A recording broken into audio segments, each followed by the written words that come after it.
여러분, 여가부 해체에 대한 말들이 많아요. 여가부 해체에 대한 지금 말이 많은데, 이걸 무슨 이데올로기적으로 접근하시는 분들이 있거나, 옳고 그름의 문제로 접근을 하시는 분들이 있는데요. 이런 식으로 접근할 얘기가 아닙니다. 전혀 이런 식으로 접근할 얘기가 아니에요. 일단 여러분 보세요. 여가부가 생긴 지가 지금 24년, 제대로 가동한 기가 24년입니다. 24년 동안 기본적으로 물어봐야 돼요. 뭘 했냐고. 뭘 했냐? 이렇게 물어보면요, 할 말이 없을 겁니다. 제가 이제 저 같은 경우는 여러분 좌파 지지자였잖아요. 저는 노무현 대통령 지지자였습니다. 노무현 대통령 지지자였는데요. 노무현 대통령 지지자였는데, 그런데 이제 제가 그 시절에도 저는 반대한 게 있었어요. 성매매 특별법 있잖아요. 성매매 특별법을 두고 노무현을 욕을 더럽게 했었습니다. 이제 삽질을 하는구나. 그때 국민 스포츠가 노무현 욕하는 거였었잖아요. 저도 그때도 이제 노무현 대통령 삽질을 하는구나만 욕을 했었는데, 이때 이걸 가지고 성매매 특별법과 관련된 몇 가지 얘기를 해볼게요. 이 성매매 특별법과 관련돼서 몇 가지 해야 될 얘기가 있습니다. 이거 성매매 특별법 생긴 다음에 집창촌을 없앴어요. 집창촌을 없앴거든요. 집창촌을 없앴는데, 그 집창촌을 없애는 과정에서 그 뭘 했냐면, 예를 들면 청량리 이렇게 있잖아요. 청량리에 집창촌이 있었잖아요. 거기에 이렇게 상담센터를 만듭니다. 이렇게 상담센터를 만들어요. 상담센터를 만든 다음에 이제 여기를 이제 이렇게 이제 지원을 합니다. 지원을 하면서 여기를 없애고 직업 전환을 한다고 그래요. 직업 전환. 그러니까 직업을 이제 직업 교육을 시켜서 이렇게 직업을 바꾸는 이런 교육을 한다고, 이런 얘기가 나옵니다. 자, 이때요. 이때 이렇게 해서 2005년쯤에 성매매 특별법 만들고 성매매 여성들 지원 및 뭐 기타 등등 직업 전환 이런 거 한다고 예산이 얼마가 투입되냐면 200억 이상이 투입돼요. 200 몇십억이었을 거예요. 200억 이상의 돈이 투입을 되는데, 되는데요. 여기서 되게 웃기는 일이 발생해요.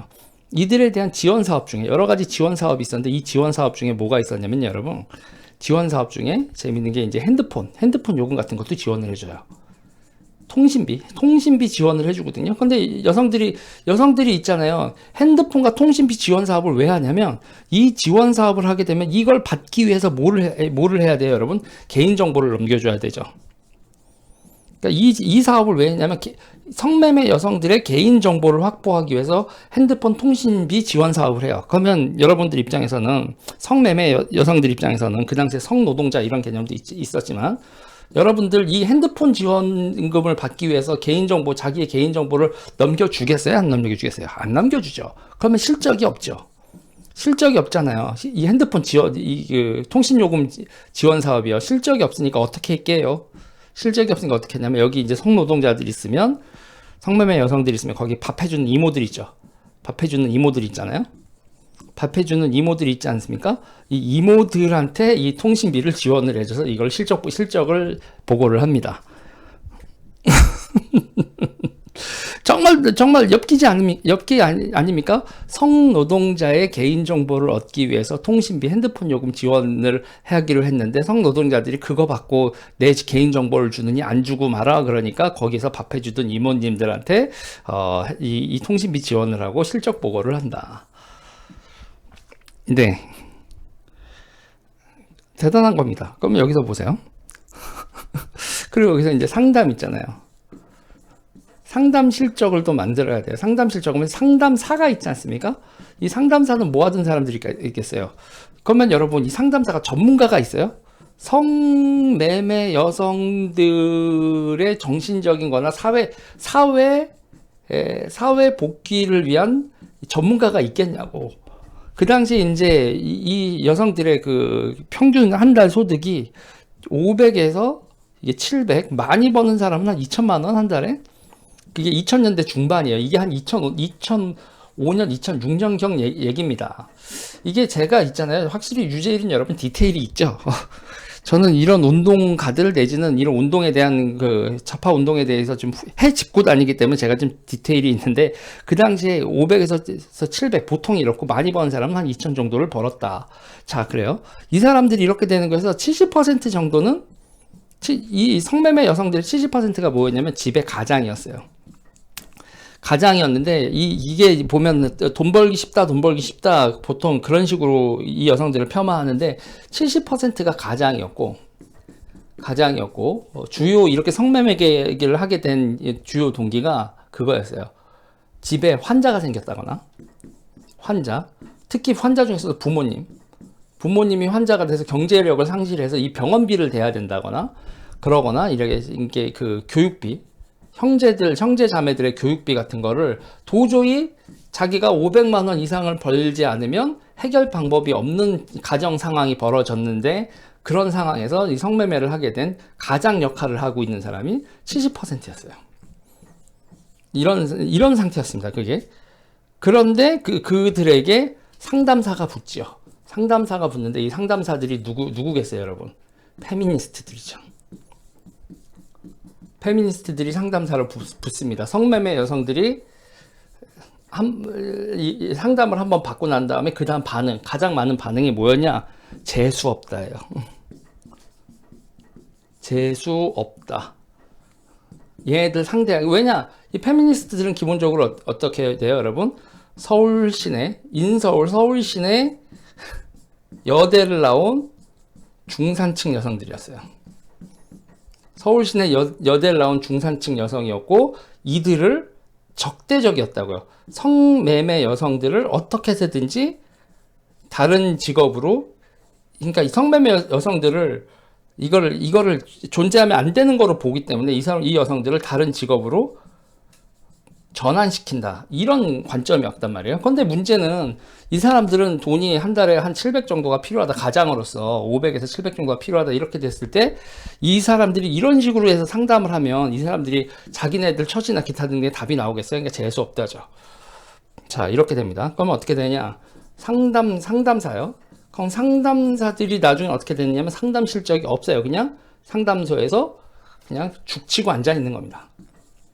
자, 그런데 여기서 이제 문제는 뭐냐면 이렇게 돼 있다가 성매매 상담 센터하고요. 또 뭐가 있냐면 나중에 가면 성범죄 상담센터가 나오죠. 자, 성범죄 상담센터 이게 여러분 진짜 문제입니다. 성범죄 상담센터가 뭐냐면 여기서 보면은 이 사람들이 이제 이 상담센터에 있는 이 상담인들이요. 상담하는 사람들이요. 뭐로 돈을 벌 것 같아요, 여러분? 러닝입니다, 러닝 이것도. 자, 강의 있죠. 강의, 상담이 건수가 많아지면 여러분, 건수가 많아지면 어떻게 돼요? 건수가 많아지면 이들의 소득도 올라갑니다. 그렇게 되죠. 건수가 많아지면 소득도 올라가요. 그럼 어떻게 되겠어요? 이들에게는요, 성범죄가 많아져야죠. 성범죄가 많아져야 됩니다. 그러면 어떻게 되냐면, 그러면 일반적으로 중범죄가 아니었었던, 우리가 중범죄로 인식하고 있지 않았던 성범죄 같은 것도 전부 다 성범죄의 카테고리로 묶어야 돼요. 그래서 이제 뭐 신체 접촉 그리고 그 성희롱 뭐 기타 등등 해가지고 이런 것들이 점점 일상에서 이것도 희롱이고 이것도 희롱이야 이런 거 당했으면 성문제 상담센터로 오시오. 그렇게 됩니다. 그리고 여기 있는 사람들은 여러분 어떻게 되냐면 이 상담소에 있는 사람들은 강의 나가고요. 그 강의 나갈 뿐만 아니라 이게 의무교육 같은 거 생기죠. 의무교육 같은 거 생기고 이제 좋은 스쿨도 생깁니다. 존 스쿨이라고 성매매 같은 거 하고 뭐 그러다가 걸린 사람들 남자들 존이라고 해서 거기다 이제 강의하는 거 있거든요. 이런 거 하죠. 그래서 어떻게 되냐면 이 사람들이라고 억대 연봉이 탄생합니다. 억대 연봉이 탄생을 해요. 자, 상담사를 해서 이게 2000년대 중반 얘기예요. 2000년대 중반. 이런 역대 연봉의 상담사들이 생겨납니다. 그리고 여러분 아까 성매매 여성들 있죠. 성매매 여성들 재활교육을 하는데 주로 이걸 하면서 이들이요, 여러분. 한다고 해서 직업교육 시킨다고 하면서 여러분, 이게 왜 재봉이겠어요? 이 재봉교육 같은 게 왜 하냐면, 이게 이제 전태일 이후에 노동운동이나 뭐 이렇게 하면서 그 전태일의 형제가 됐건 뭐가 됐건, 이 재봉 쪽에 이 좌파 카르텔이 있다고요. 그러니까 이분들이 또 이걸 또 재봉 교육 이런 거 그리고 뭐 헤어 디자이너 이런 거 또 그들이 또 성매매 여성들이 선호하니까. 근데 이런 걸 하면 어떻게 뭐부터 시작해요? 이분들이 시다로부터 시작해야 되잖아요. 시다부터 시작을 하는데 한 달에 500에서 700 받던 사람들이 시다로 돼가지고 이쪽 분야에서 이렇게 될 비전도 없는데 이게 되겠어요? 그래서 어떻게 되냐? 그렇게 어떻게 돼서 어떻게 되냐면 실적이 제로에 가깝게 됩니다. 제로. 직업 전환 그게 제로야 돼요. 그리고 이분들이 어떻게 되냐고요? 집창촌이 부서지고 난 다음에 우리가 다 알듯이 OP라는 게 생기고 뭐 안마방이라는 게 생기고 그러면서 이게 음성화되죠. 성매매가 음성화되고 그리고 성매매의 메카가 어디가 되죠? 강남이 성매매의 메카가 됩니다. 자, 그러면요 여러분, 그러면 나라 예산 200억은 어디로 갔냐? 200억 이상 쏜 그게 200억을 써가지고 뭔 짓을 한 거예요? 결국은 뭔 짓을 했냐면 시민사회단체들이요. 시민사회단체들 배만 불린 거예요. 다시 말해서 좌파들 있죠. 좌파가 이걸로 있잖아요. 자기 먹거리를 만들었죠. 좌파들이 자기 먹거리를 만들고 국가 예산을 지원받았지만 실적이 제로예요. 그러니까 이거는 옳고 그르고의 문제가 아니라 기본적으로 이 사업이라는 거잖아요. 사업이라는데 하는데 사업이 실적을 내야 되는데 이건 오르니까 우리한테 우리는 오르니까 옳은 일을 하고 있어. 이렇게 쭉 얘기 나오죠. 다시 말해서 좌파가 뭔 지랄을 하잖아요. 좌파가 뭘 하겠다고 난리를 치면 그게 다 뭐가 되냐면 종교 사업, 종교 같이 됩니다. 종교. 그러니까 우리가 행정 있잖아요. 행정은 사업처럼 해야 되거든요. 실적을 내면서 사업처럼 해야 됩니다. 그런데 좌파는요, 옳다라고 주장을 하면서 거기서 자기네들이 일자리를 만들면 자기네들을 성직자로 알아요. 나라 돈 받아 먹으면서 자기네들이 이게 공무원이란 마인드가 없고요. 좌파 성직자인 줄 안다니까요. 그리고 실적 같은 거는 개나 줘버리죠. 그래서 저는 그래요. 이런 조직은 없애야 된다. 기본적으로 행정은요. 행정 영어로 하면 뭐죠, 여러분? Public Administration입니다. Administration. 창정은요? 그러면 여러분 우리가 경영이잖아요. 경영은 뭐라고 불러요? 경영은 비즈니스죠. 비즈니스 어드미니스트레이션 이렇게 부른단 말이에요. 행정과 경영 우리 말에서는 없지만 영어로 보면 어드미니스트레이션이라는 개념이 분명하다고요. 그런데 좌파는요 어떻게 된다고요? 좌파는요 이걸 뭐라면 샤린을 만들어요. 그러니까 성소를 만든다고. 성스러운 장소를 만들고 지들이 뭐가 돼요? 지들이 템플러가 돼요. 그리고 주기적으로 뭐라고요? 죽음 비즈니스 오지게 헤쳐먹죠. 그리고 피해자 코스프레 오지게 해먹습니다. 이런 데 총체적으로 되어 있는 게 그게 여가부예요. 그래서 여가부에서 각종 하는 여성을 구제하겠다 기타 등등으로 해서 뭐냐면 이런 형태들이 여성을 위하는 게 아니라 여성 운동 집단만 배불린 형태를 가져왔죠. 그러니까 이거는 해체가 답이에요. 해체가 답. 아니 그 뭐 좌파 지식인들이 또 여가부를 가지고 뭐 파시즘이니 뭐니 어쩌고저쩌고 개소리를 하던데 헛소리들 하지 말고 실태가 뭔지 모르겠으면 아가리를 닫아라 이런 얘기를 하고 싶죠. 그러니까 좌파 지식인들이라는 사람들이 웃긴 사람들이에요.